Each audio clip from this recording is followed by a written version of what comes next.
Bonjour tout le monde et bienvenue, j'espère que vous allez bien, que vous avez la forme. Aujourd'hui je suis très content de vous faire cette vidéo sur les nouveautés de DaVinci Resolve 19. Alors j'ai pas mal attendu pour la faire, j'avais pas le temps. Mais c'est l'heure pour moi de rattraper tout ça. Et en plus on vous prépare une formation DaVinci Resolve 19, donc n'hésitez pas à rester abonné pour suivre l'actualité, je vous dirai dès qu'elle sera disponible. Si tu me connais pas, je m'appelle Adelin, je suis réalisateur étalonneur et prof en école de ciné, et du coup j'enseigne notamment DaVinci Resolve. Dans cette vidéo je vais te parler de quelques nouveautés qui sont à mes yeux vraiment importantes à regarder. Donc on va faire un genre de top 6 ou 6 nouveautés sur DaVinci Resolve. Cette version de 19, on l'attendait énormément, elle est disponible pour l'instant en bêta, donc si tu veux te la procurer, il suffit simplement d'aller sur le site de DaVinci, de télécharger DaVinci Resolve, et là tu vas avoir le choix entre la 18.6 ou la 19.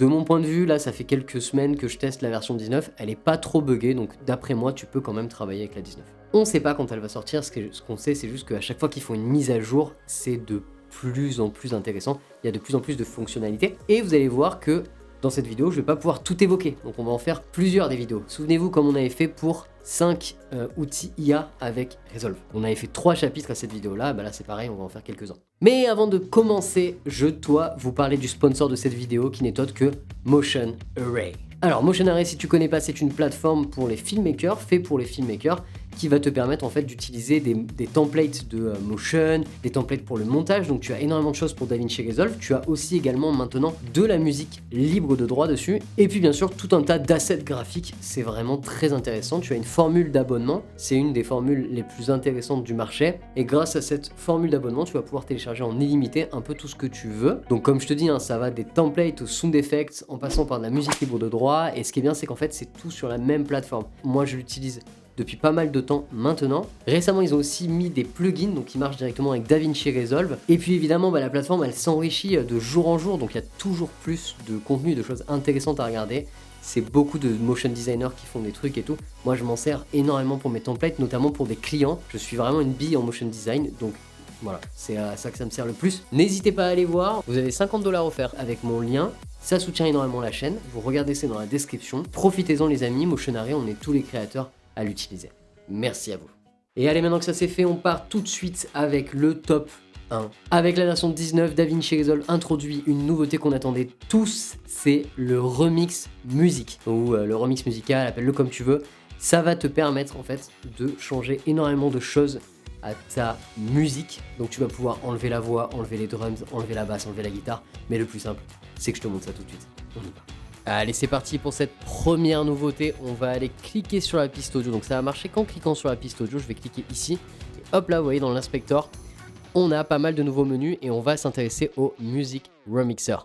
Donc je vais l'activer et je vais vous faire écouter du coup la musique. Donc là ici on a une musique avec pas mal d'éléments, on écoute.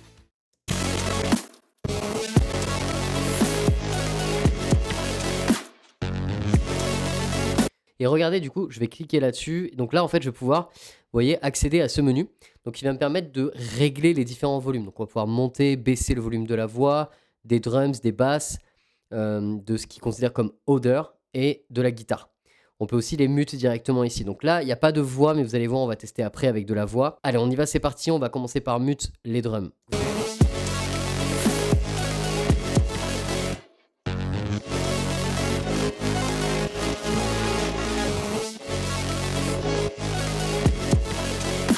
Donc c'est déjà absolument impressionnant, vous avez vu, les drums se sont complètement mutes. Maintenant on va faire la même chose avec la basse.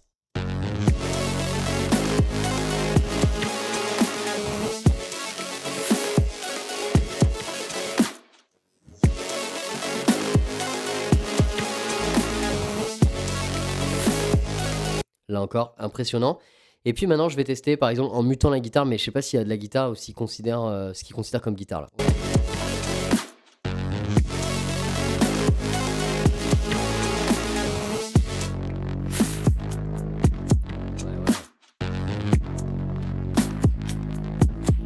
Donc vous avez vu déjà juste avec ça, on a pas mal de paramètres qui sont réglables. Et là j'ai pris un morceau vraiment électro, mais il y a des morceaux, on va essayer avec d'autres, qui sont plus simples aussi à régler. Et là notamment, vous voyez, en fait ce qui est cool avec ce paramètre, c'est qu'on peut aussi ajuster directement avec les dB sans ajuster vraiment quelque chose de très fort en fait. On n'est pas obligé de les mute, on peut juste les baisser un peu. Par exemple, si on trouve que les drums et la basse sont trop fortes, ben voilà, on peut les baisser.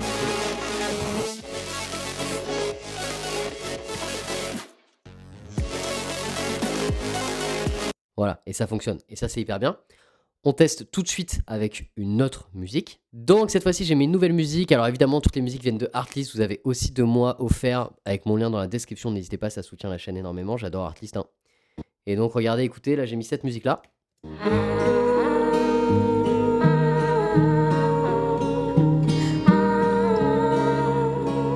On va le loop, donc on va boucler. Et là, regardez, cette fois-ci, je vais pouvoir enlever la voix. Et donc, on va essayer de voir ce qui s'y passe. C'est parti, je vais enlever la voix, écoutez.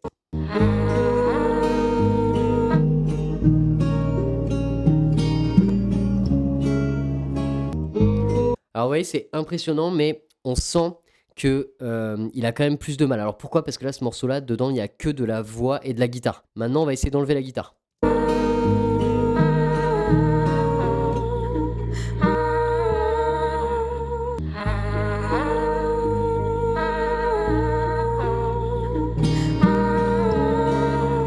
Là, c'est absolument impressionnant. Là, c'est impressionnant, il n'y a rien à dire dessus, honnêtement. On a enlevé la guitare et ça a littéralement enlevé toute la guitare qu'il y a derrière. Et vu qu'il n'y a qu'une nappe de guitare avec un petit fond de synthé et les voix, c'est impressionnant.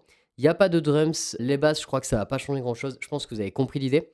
Si vous avez un morceau avec vraiment beaucoup de voix, beaucoup de drums, beaucoup de basses, enfin un morceau très complet, je pense que la voix, c'est beaucoup plus simple. Je l'ai testé. Là, je vous le montre dans les pires conditions. En vrai, c'est un morceau où il y a quasiment une acapella avec une guitare derrière. Mais si vous l'essayez avec un peu plus de voix, avec un peu plus de tout, vous allez voir, il va enlever la voix sans problème. Vraiment. Et puisque j'ai pas envie de vous quitter avec ça, je vais vous quitter en vous montrant un morceau où il y a de la voix sur lequel je pense que ça va fonctionner.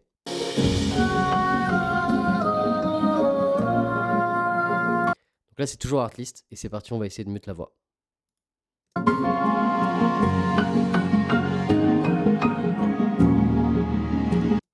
Ouais, impressionnant, regardez, je mets le avant.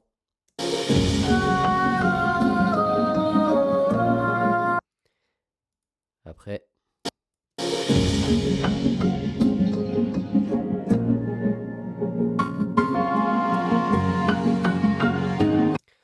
Alors, on sent que c'est pas encore 100% parfait, mais c'est aussi, finalement, j'ai dit que je mettais un morceau plus simple, mais c'est aussi un morceau difficile.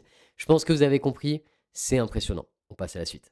Et voilà, t'as vu, c'est vraiment hyper bien, très pratique. Grâce à ça, tu as pu changer ta musique, remixer ta musique finalement, et je trouve que c'est encore beaucoup plus poussé que ce qu'on avait sur Adobe avec Premiere, où juste il recoupait la musique. Là, vraiment, on va pouvoir faire des acapellas en fait, donc c'est fou. Alors évidemment, des fois ça marche plus ou moins bien en fonction des seuls instruments qu'il y a dans ta musique. Si t'as que des drums et que de la guitare et que t'enlèves les drums, forcément on va entendre qu'il y a un problème ou inversement. Il faut plutôt, en général, moi j'ai remarqué que ça marchait énormément avec les morceaux qui étaient très riches, avec beaucoup d'instruments. Allez, numéro 2, cette fonction là, c'est le Dialogue Separator, toute nouvelle fonction audio, on parle beaucoup d'audio. Tu te souviens, je t'avais beaucoup parlé du Voice Isolation avec le cas de la perceuse, où tu peux utiliser la perceuse devant toi, faire un coup de Voice Isolation et ça marche nickel. On n'entend plus du tout la perceuse. Et bien là, c'est la même chose, sauf que maintenant, tu vas pouvoir niveler entre les sons d'ambiance, les sons du background et donc en arrière-plan et les sons de ta voix. Donc c'est comme un Voice Isolation, mais en version un peu plus travaillée, où on va pouvoir sélectionner plus d'éléments. Je te montre ça tout de suite. Allez, c'est parti, une de mes nouvelles features préférées. Regardez, là, on est au Japon et écoutez, vous allez voir une bonne bouteille de whisky, mais c'est fermé. Vous entendez, je suis en train de marcher à Kyoto et il y a énormément de bruit et donc je vais activer la fonction, toujours dans le même menu sur la piste audio, Dialogue Separator. Cette nouvelle fonction, elle va nous permettre en fait de régler le volume de la voix, du background et de l'ambiance. Alors, on va pouvoir écouter, c'est un peu comme un Voice Isolation amélioré. Regardez, je vais vous boucler ça. Et là, je cherchais à acheter. Et là, voilà. Et là, maintenant, regardez, on va écouter en mutant le background. Là, je cherchais à acheter. J'enlève. Et là, je cherchais à acheter.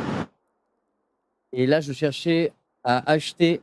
Ouais, c'est impressionnant. Et je vais le laisser, je vais pas le boucler comme ça, vous avez l'entièreté de la phrase. Une bonne bouteille de whisky. Et vous voyez qu'en fait. Mais c'est fermé, donc ce sera. Ça fait pas trop IA quoi. Enfin, je trouve que le son est de très bonne qualité. C'est comme le Voice Isolation au final. Et ça marche super bien. Plus tard. J'enlève. Et je vous emmène avec moi au travers de Auto. Et donc ce qui est cool, c'est qu'on peut régler ces différents paramètres. On peut augmenter le volume de la voix, le baisser, baisser le volume du background ou le monter. Et pour le paramètre de l'ambiance, alors ici, ça va rien changer, parce qu'en fait, le paramètre de l'ambiance, ça marche plutôt sur les rushs calmes, puisque ça marche vraiment sur le bruit ambiant. En fait, le background, c'est le bruit en arrière-plan, c'est tout ce qu'il y a derrière vous. Et le bruit d'ambiance, c'est par exemple les oiseaux qui chantent, des toutes petites choses comme ça, du bruit de fond en fait, le bruit ambiant. C'est pas, attention, confondez pas, c'est pas par exemple si vous avez du brouhaha derrière, ça c'est le background, c'est pas le ambiance. Voilà, cette fonction, je vous laisserai la tester, vous allez voir, elle est, je trouve, encore une fois, à la hauteur de ce que DaVinci nous propose depuis des années. Et voilà, cette fonction, je pense qu'elle va te sauver un paquet de fois dans tous tes montages un peu où tu as eu des problèmes d'audio. Donc bravo, c'est une excellente fonction, merci Blackmagic. Dis-moi ce que tu en penses en commentaire. Numéro 3 les amis, toujours dans l'audio, mais cette fonction elle est extraordinaire, c'est la fonction de ducker, c'est un auto-ducking. Alors le ducker ça permet de faire quoi? Ça permet tout simplement de faire en sorte que lorsque je parle, s'il y a une musique en fond, la musique va se baisser toute seule pour entendre ma voix. Le plus simple, c'est que je vous montre immédiatement encore une fois comment ça marche. C'est parti, on y va. Regardez, par défaut, j'ai une musique et je parle par-dessus. On y va, c'est parti, vous allez voir, ça va être fort. Cet après-midi, je vais aller au Tori, vous savez, c'est les portes rouges. Donc on n'entend que la musique. Donc pour ça, je vais cliquer sur la piste audio 2. Donc là où il y a la musique, je vais activer le ducker. Là, je vais mettre source audio 1, ça veut dire que je veux que ça s'adapte sur le audio 1. Et puis on a le duck level, et là je vais le baisser. Donc ça, c'est les dB en gros. Et là, je vais le baisser à moins 18 et regardez ce qui va se passer. Lorsque je ne parle pas, on va avoir la musique qui va être à fond. Et dès que je vais me mettre à parler, la musique va se baisser toute seule. Ça, c'est magique. On y va, ça s'appelle un autoduck. Cet après-midi, je vais aller au Tori. Vous savez, c'est les portes rouges. Et là, je cherchais à acheter une bonne bouteille de whisky. Mais c'est fermé, donc ce sera pour plus tard. Voilà, vous avez vu, ça marche hyper bien. Donc ça vous permet en fait de littéralement couper la musique, la relancer de manière automatique. Et là par exemple si je supprime ce son là, je pense qu'elle va se relancer, regardez. Ce sera pour plus tard. Voilà. Donc c'est génial. C'est pour moi quelque chose que je vais utiliser très souvent parce que vous savez on fait beaucoup de cinématiques sur la chaîne. Et donc bah, ça me permet d'arrêter de devoir changer en fait toutes les 2 secondes, de plus emmerder avec des images clés. Voilà. Donc bien sûr ça se configure, on peut le régler. Il y a des paramètres advanced. Donc, pas mal de ces paramètres permettent de faire différentes choses, notamment le rise time, c'est en fait la vitesse à laquelle le ducking va commencer, et le recovery, c'est à la vitesse à laquelle il va refondre en fait vers comment il va retrouver le son d'avant, donc le son au maximum. Donc, ce qui est le plus important à mes yeux, c'est le rise time et le recovery. Donc, le rise time, c'est à quel point il va fondre tout de suite ou pas. Donc là, vous voyez par exemple, c'est pas très smooth, ça veut dire qu'il va fondre très vite. Et le recovery, c'est un peu plus smooth, c'est la vitesse à laquelle il va retrouver le son d'avant. Je vous laisse essayer de votre côté, vous n'allez pas être déçus de cette feature. Et voilà, là encore, ça permet d'automatiser tout le process, on n'a plus à se faire chier, à s'occuper de la musique, etc. De faire des images clés à tout va, pour faire baisser, monter le niveau. Là, c'est fait directos, pas besoin de se prendre la tête. Très très content de cette nouveauté aussi. On voit bien que Blackmagic, ils écoutent tous les utilisateurs, parce que c'est aussi des demandes que nous, on fait remonter, et qui sont prises en compte. Et ça, c'est le plus agréable avec Blackmagic. Contrairement à d'autres, sans vouloir... Coucou Adobe. Numéro 4, on a l'audio transcription. Alors il y a pas mal de nouveautés sur l'audio transcription, donc ça va vous permettre de faire du montage par le texte. Donc ça existait déjà avant, mais maintenant il y a des possibilités supplémentaires. Notamment, il est capable de détecter différents interlocuteurs. Pour ça, on va juste cocher une option, je vais vous montrer. Et puis il va aussi pouvoir supprimer tous les blancs de votre vidéo en un seul clic. En appuyant sur un seul bouton, ça va fonctionner. Donc ça, c'est très cool, je vous montre ça immédiatement. Allez, c'est parti pour la nouvelle fonction de transcription. Pour ça, on va aller là directement cliquer sur la timeline en clic droit, audio transcription. Et là, vous voyez, on a écrit speaker detection. Et là, il va détecter s'il y a différents speakers. Donc là, il ne me détectera que moi, forcément. On va cliquer sur transcribe. Je le laisse charger. Donc là, évidemment, en fonction de vos machines, ça va plus ou moins vite. Et voilà les amis, donc il m'a fait la transcription. Alors là, ce qui est trop cool, c'est que bon, ça existait déjà. On peut cliquer sur le texte, il nous envoie exactement où c'est sur la timeline. Mais là, en plus de ça, on va pouvoir prendre des éléments du texte, les couper pour les emmener ailleurs, les copier, les coller, etc. On va pouvoir vraiment déplacer des éléments de texte et monter juste avec ça. Donc si par exemple je veux que la phrase « alors je me permets de regarder mais j'ai quand même mis 100 yens », ok, je peux prendre cette phrase là et la mettre au début du film. Donc ça c'est très très pratique, c'est le premier élément très pratique. Ensuite il y a un deuxième élément qui est assez pratique. Regardez, on va zoomer un peu ici, et cet élément là c'est que si je viens cliquer ici, il va me retirer en fait voilà tous les blancs de la vidéo et il va venir tout recoller. Donc du coup c'est assez intéressant. Ça c'est pas encore assez précis, hein. Vous voyez là il y a encore des blancs. Mais on peut voir ça aussi comme une sorte de forme d'autocut. On peut aussi également mettre des petits marqueurs sur la timeline là où on a envie que ce soit, donc ça c'est très pratique. Et ça je crois que ça existait déjà, mais voilà, la version là ce qu'elle a apporté c'est le fait qu'on puisse vraiment modifier les phrases pour faire du montage directement textuel. Ça paraît pas pour certains, ça vous paraît peut-être anecdotique, mais ça peut être l'avenir en vrai de pas mal de monteurs. C'est vraiment intéressant je trouve de monter de cette façon là. Et puis bien sûr on va retrouver, comme je vous dis, le fait de pouvoir couper en fait tous les blancs et tout ça, même si pour l'instant c'est pas encore parfait, ça va tout raccorder, donc c'est assez intéressant. C'est une feature qui mériterait encore des améliorations, mais qui continue de s'améliorer, je trouve ça bien. Allez, 5e nouveauté, on perd pas de temps les amis, cette nouveauté là, c'est quelque chose qui pour vous les utilisateurs d'Adobe va vous sembler complètement ridicule, mais nous sur DaVinci, c'est un gros bond dans le futur. C'est l'utilisation du texte plus, mais d'une façon un peu particulière. Vous savez, lorsque vous écrivez un texte sur Premiere Pro, vous pouvez directement taper dans le texte, dans le visualiseur. Sur DaVinci, auparavant, ça c'était un peu plus compliqué. Et du coup, maintenant, sur la page de montage, on va pouvoir le faire en calant un texte plus. Et il suffit juste de modifier un petit paramètre. Je vous montre ça tout de suite. On va pouvoir utiliser cette fonction. Alors, nouveauté, hein, comme je vous disais, ça c'est quelque chose qui nous manquait pas mal. C'est l'effet texte plus. On va chercher l'effet texte plus, on vient le glisser. Et donc ici, vous voyez, on a du texte. Et ce qu'on va faire, c'est que là, normalement, on peut juste modifier le texte en prenant par ici. Donc, par exemple, bonjour. Et ce texte-là, en fait, nous, ce qui va nous intéresser, du coup, ça va être de le modifier directement sur l'écran, comme on peut le faire par exemple sur Adobe Premiere Pro. Et ben maintenant, c'est possible. Donc, il ne faut pas juste cliquer comme ça. Il faut aller ici sur le petit curseur et il faut cliquer Fusion Overlay. Et là, on va pouvoir venir sélectionner en fait des lettres. Et vous voyez, on va pouvoir écrire directement, chose qu'on ne pouvait pas faire avant. Voilà, donc ça, c'est très pratique. Alors, je sais que ça va en faire rire les utilisateurs d'Adobe, forcément, hein, moi aussi vous inquiétez pas, ça m'a fait rire le fait que ce soit que disponible maintenant sur Resolve, mais bon, mieux vaut tard que jamais. Et voilà, tu vois, donc du coup ça nous permet d'utiliser directement le texte dans le visualiseur. Alors à mes yeux c'est encore pas aussi bien que sur Premiere, hein, clairement là-dessus il y a des gros efforts à faire, mais c'est un peu mieux. Allez, nouvelle fonction, et cette fois-ci sera la dernière, donc notre 6e fonction de cette première vidéo, mais attention, n'oubliez pas, il y a la 2e qui arrive, et dans la 2e on va parler justement des nouveautés en étalonnage, et là tu vas voir qu'il y a des sacrées grosses nouveautés. Cette fonction, c'est tout simplement la configuration audio. Alors jusqu'à présent sur DaVinci Resolve, il y a un truc qui est très frustrant. Beaucoup de mes étudiants le disent tout le temps. On va parfois utiliser de l'audio et on va avoir vraiment du mal à configurer si on veut des pistes en mono, en stéréo. Alors pas que ce soit difficile d'ajouter des pistes, mais des fois on a des sons qui sont sur des pistes qui sont pas les bonnes. Bref. On a envie de configurer des pistes différemment. Et donc pour ça, on a une toute nouvelle façon de le faire. Je vous montre ça tout de suite. Allez, dernière, numéro 6, ça va venir se passer dans les infos. On va cliquer sur le média, dans le Media Pool. On va aller dans le File Info. Et ici, on a un nouveau bouton qui s'appelle Audio Configuration. Et ça, c'est trop cool. C'est un bouton en fait qui va nous permettre de configurer ce qu'on veut. Donc 2 channels stéréo, 2 channels mono, adaptative custom, etc. Donc par exemple ici, je peux mettre 2 channels mono. Et du coup, vous allez voir, j'ai mes 2 pistes mono. Donc du coup, là, il n'y en a qu'une seule. Donc je peux décocher la deuxième.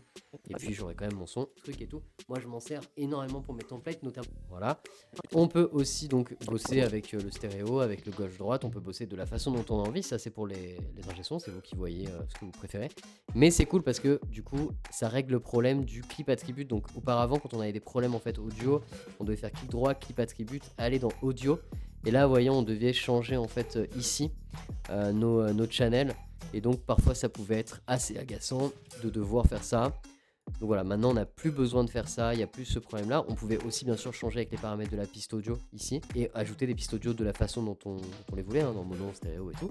Mais c'est cool, on a une audio configuration qu'on peut utiliser ici, c'est un petit plus. Et voilà, et grâce à cette nouvelle fonction, on gagne énormément de temps, on n'a plus besoin de faire donc un clic droit, clip attribute, etc. Donc ça c'est vraiment sympa. C'est un peu parfois DaVinci assez austère en fait. On dirait pas comme ça parce que l'interface elle est quand même vachement plus accueillante je trouve que d'autres logiciels, mais pour tout, il y a quelques paramètres comme ça qui étaient un peu austères et là du coup je trouve qu'ils ont réglé ce problème là, donc bravo, moi j'applaudis, je dis bravo DaVinci, c'est ce qu'on attendait de cette mise à jour là.